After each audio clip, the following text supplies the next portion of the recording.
Bu videoda bir kazan sisteminde doldurma ve boşaltma ile ilgili bir örnek yapacağız. Sistemi şöyle açıklamaya çalışayım.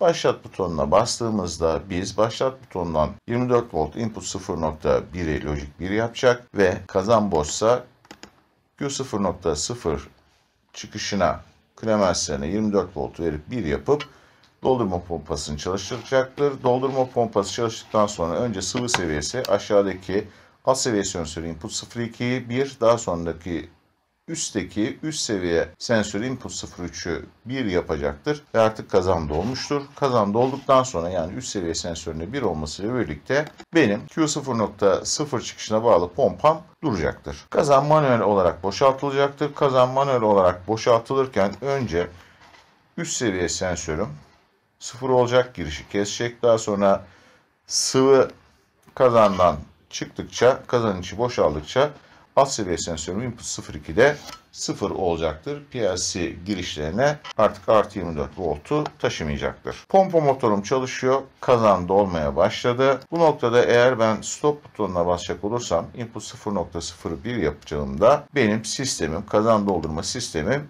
duracaktır. Yani Q0.0 artık çıkış vermeyecektir. Ya da yine çalışma sırasının herhangi bir anında benim motorum aşırı akım çekip termik röleye açma yaptırdığında da yine burada da input 0.4 giriş Clemens'ine bağlı benim pompa motorum duracaktır. Sizlerle bu örneği yapmaya çalışalım. Bu benim PLC yazılımımı yapacağım kısım. Başlayalım. Önce network birimi oluşturayım. Burada dikkat etmeniz gereken şey buradaki iki butonda kalıcı buton değil. Başlatma ve durdurma butonlarından bahsetmişim. Bu ara örneğin çözümündeki ilk kısımda başlatma durdurma butonu alt seviye, üst seviye ve aşırı akım rölesine ait kontakların normalde açık kontak olarak kullanıldığını düşünerek çözeceğiz. Daha sonra bunlardan güvenlik için gerekli olanları normalde kapalı hale gelecek. Ama şu anda normalde açık kontak üzerinden gidiyorum. Network birimi oluşturmaya başlayalım.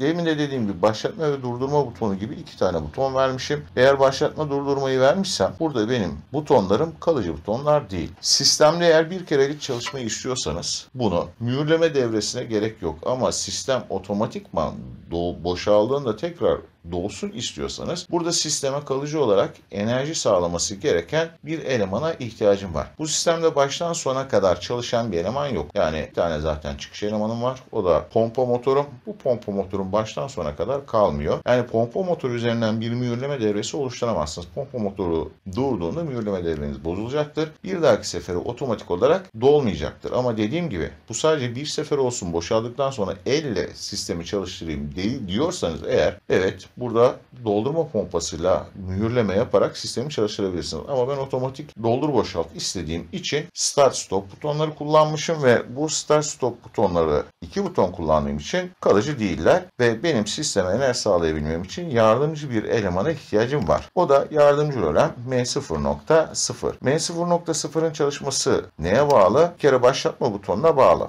Eğer ben başlatma butonuna basacak olursam input 0.1 girişi 1 olduğunda bu içeride normalde açık kullanmış olduğum kontak kapanacak ve M0.0 yardımcı rölesini çalıştıracaktır. Ama burada şöyle bir durum var. Eğer ben elimi input 0.1'e giriş sağlayan başlatma butonundan çekersem de input 0.1 normalde açıktı ve artık lojik değeri 0 olduğu için açılacak ve yardımcı röleyi durduracaktır. O zaman burada benim bir ikinci devre parçasına daha ihtiyacım var. O da şu: ben input 0.1 başlatma butonuma çalıştırmış olduğu yardımcı röleyi mühürleme olarak paralel bağlamam gerekli. Artık burada bir mühürleme kontağı oluşturdum. Input 0.1'e bastığımda normalde açık kontağı içeride kapanacak. Enerji akışı M0.0'ı 1 edecek ve bu aşağıdaki buton girişine paralel bağlı kontağı kapayacağı için de mühürlemeyi benim için sağlayacaktır. Peki input 0.1'e bağlı olan başlatma butonuna elimi çeksem ne olacak? Normalde açıktı. Yine normalde açık haline program içerisinde gelecek ama burada da başka bir durum var. Sonra elimi çektim. Bu sefer yardımcı röle mühürleme üzerinden çalıştığı için bu motoru nasıl durduracağız? Ya da bu yardımcı röleyi nasıl durduracağız? Bunu durdurabilmeniz için devreye seri olarak sizin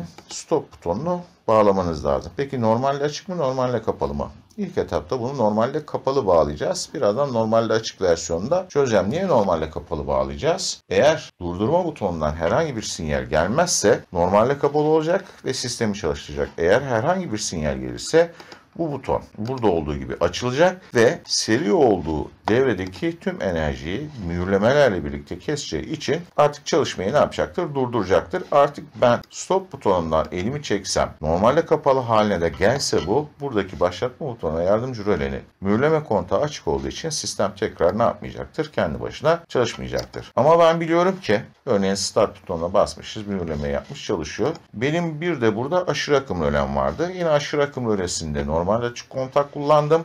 PLC dışında normalde açık kontak kullandık. Yani 97-98'ini kullandık.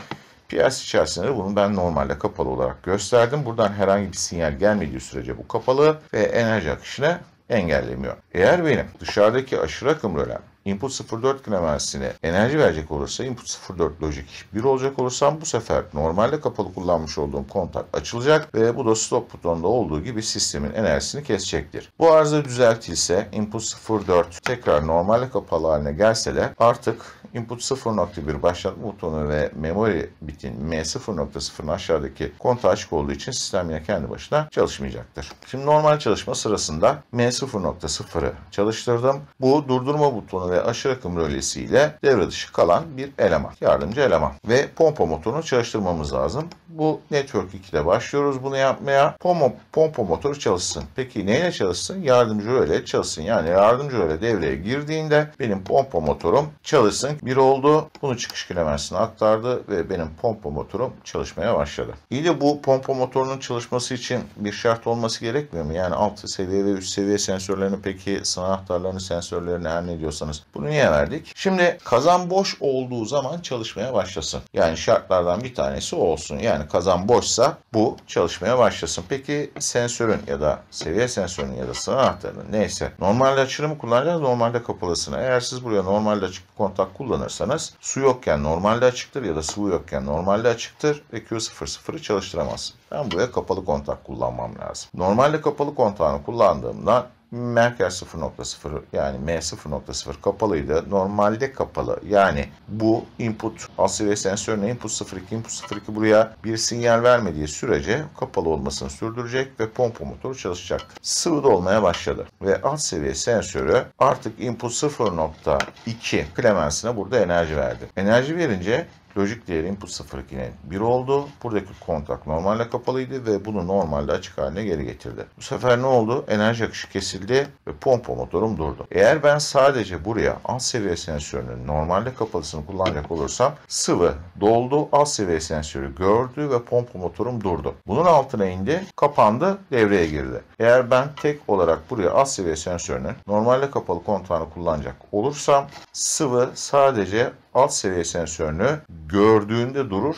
Bir tık altına düştüğünde yani sensörden kurtulduğunda pompa motoru çalışır. Yani kazanı yukarı kadar doldurmaz. O zaman benim buraya başka bir şey daha yapmam lazım. Şimdi çalışma noktasındayız. Pompa motoru çalışıyor. Alt seviye sensörüm benim burada normalde kapalısı. Benim alt seviye sensörü sıvıyı gördüğünde açıp bunu pompa motoru durdurmaması için buraya bir mühürleme kontağı koyuyorum ve pompa motorum devreye girdiğinde bu mühürleme kontağını kapatıyor ve mühürlemeyi sağlıyor. Artık sıvı alt seviye sensörünü görse, bu normalde kapalıydı. Yani lojik 0 iken kapalıydı. Artık sensör gördü bunu. Input 02 lojik 1 oldu. Buradaki kontağını asla da aşağıdaki mühürlemesi üzerinden pompa motoru çalışmasını ne yapacaktır? Sürdürecektir. Evet. İyi de kazan yukarı kadar geldi, doldu. Bunu üst seviyeyle benim durdurmam lazım. Burada benim bir de üst seviye sensörünü kullanmam lazım Network 2'de. Üst seviye sensörünün de yine normalde kapalısını kullanıyorum. Normalde açığını kullandığım gibi hiç sistemi başlatamazsınız zaten. Normalde kapalısını kullandım ve üst seviye sensörü de sıvıyı gördü. Input 0.3 lojik olarak 1 oldu. Input 0.3 lojik olarak 1 olunca buradaki kontağını açtı ve tüm sistemin enerjisini kesti. Artık sıvı boşalmaya başlasa da input 0.3 normalde kapalı haline gelse de alt seviye sensörünün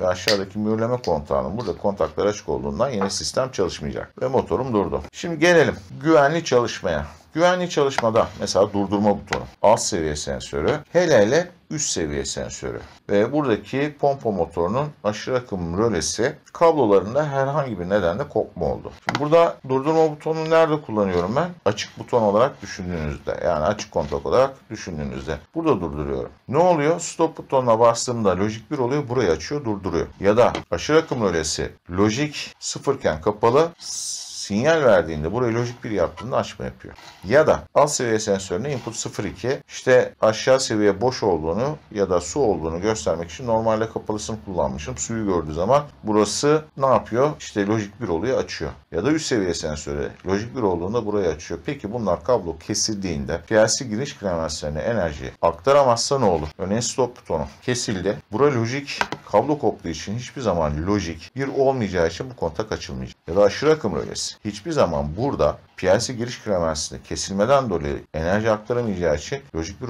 olmayacağı için hep kapalı olmasını sürdürecek. Ya da örneğin üst seviye sensörü. Üst seviye sensörü kazan doldu. Sensör kazanın dolduğunu gördü. Kontağını kapadı ama enerji akışını input 0.3'e aktaramadı. Ve burası açılmayacak. Kazan taşacak. Devam edecek çalışmasına. O yüzden böyle güvenli çalışması istenen sistemlerde güvenli olması gereken işte durdurma butonu, özellikle üst seviye sensörü, işte aşırı akım rölesi gibi elemanlar normalde kapalı olarak seçilir.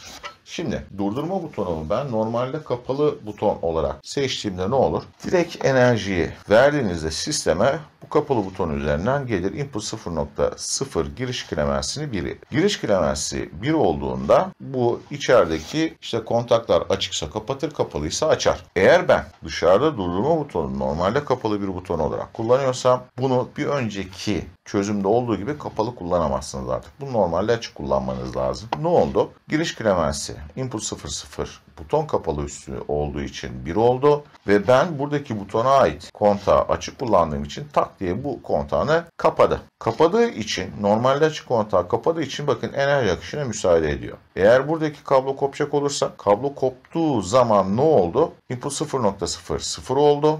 Lojik 0 oldu. Bu kontak zaten neydi? Açıktı. Enerji olduğu için 1 olmuştu. 0 olduğu zaman da tak diye enerji akışını kesecektir. Güvenli çalışmadan kastettiğim bu. Ve buradan enerji akışı bakın. Giriş klemensini kestik ya da koptu ya da butona bastım, açtı ve giriş klemensi input 0.0'ın 0 olduğunda da normalde açık kontaktı, normalde açık haline geri geldi. Şimdi butona basmadık, elimizi çekmedik, kablo da sağlam ve input 0.0 giriş klemensine 24 volta aktardı. Normalde açık kontağını kapadı. Bu durumda eğer ben başlatma butonum, bakın input 01. Başlatma butonumda böyle bir tehlike yok. Başlatma kopsa ne olur? Başlamaz, çalışmaz. Input 0.1 normalde açık kontak kullanmıştım içeride ve butona bastığımda bu kontaklar kapanıp input 01 klemensine enerji geldiğinde burada kontağını kapadı. Aşağı akım rölesini bir adım sonra göstereceğim size. Bunun da kapalı olduğunu düşünün. Enerji akışı M0.0'ı çalıştırdı. M00 kontaklarını kapadı. Mühürlemeyi yaptı. Artık ben input 01'den elimi çeksem, bu kontak açılsa, içerideki normalde açık kontağı 01'e ait açık hale de gelse mühürleme üstünden sistem çalışmasını ne yapacaktır? Sürdürecektir. Şimdi devam edelim. Değil mi? Adım adım gideceğim. Bu sefer eğer ben aşırı akım rölesi normalde kapalı kontak yani 95-96 üzerinden çalıştıracak olursam devamlı input 04'te arıza olmadığı sürece enerji olacaktır. Arıza olduğundan olacaktır. Bu enerji akışı kesilecektir. Normalde kapalı üzerinden. Enerji akışı sağlandığı için. Peki input 04'ü içeride açık kullanırsam ne olacak? İçeride açık kullandığımda bu klemenste enerji olduğu sürece normalde açık kontağı lojik 1 olduğu için kapanacaktır. İşte bu durumda da ne yapacaktır? Kontağını kapayacaktır ve enerji akışına üzerinden müsaade edecektir. Gelelim alt seviye ve üst seviye sensörlerinin durumlarına. Yine bunlar da normalde kapalı kontak kullandığımı düşünelim. Bu sefer içerideki alt seviye ve üst seviye kontaklarını ben normalde açık kullanmak zorundayım. Niye? Bunların üzerinden enerji akışı olacak. Input 0.2 ve 0.3 klemenslerine enerji gelecek. Lojik 1 olacaklar. Lojik 1 oldukları için açık olan bu iki kontaklar kapanacaktır. Enerji akışına ne yapacaktır? Kendi üzerinden müsaade edecektir. Ve pompa motorum çalışacak, mühürlemeyi yapacak ve pompa motorum çıkış klemensine enerji aktaracaktır. Pompam çalışmaya başlayacak. Bu durumda alt seviye sensörüm sıvıyı gördü. Normalde kapalı mıydı? Şuradaki kontak normalde kapalıydı. Artık bu kontak açılır ve input 0.2 klemensine enerji akışını keser. Enerji akışını kestiği için input 0.2'nin lojik değeri 0 olur. Lojik değeri 0 olduğu zaman da PLC yazılımındaki normaldeki kontak haline gelir. Normalde açık kullanmıştım. Normalde açık haline geri geldi. Ama bu durum aşağıdaki mühürleme nedeniyle pompa motorunun durduramadı. Devam edelim. Sıvı bu sefer üst seviye sensörüne geldi. Üst seviye sensörünü normalde kapalı kullanmıştım. Üst seviye sensörüne sıvı gelince bu artık normalde kapalıydı. açtı. Enerji akışını kesti. Input 0,3 kilometresinden artık 24 volt gelmiyor. 24 volt gelmediği için lojik değeri 0 ve normaldeki haline geri gelecek. Normalde ben bunu nasıl kullanmıştım? Normalde açık kullanmıştım. Normalde açık haline gelip yine bu enerji akışını kesecekti. Ve pompa motorum duracak. Arkadaşlar bu videoda bir kazan doldurma sisteminde hem normal açık kontak mantığına göre hem de güvenli çalışacak kapalı mantık kontağına göre PLC yazılımını yaptık. Burada onu anlatmaya çalıştım sizlere. Bu videoda böyleydi. Bir sonraki videoda görüşmek üzere.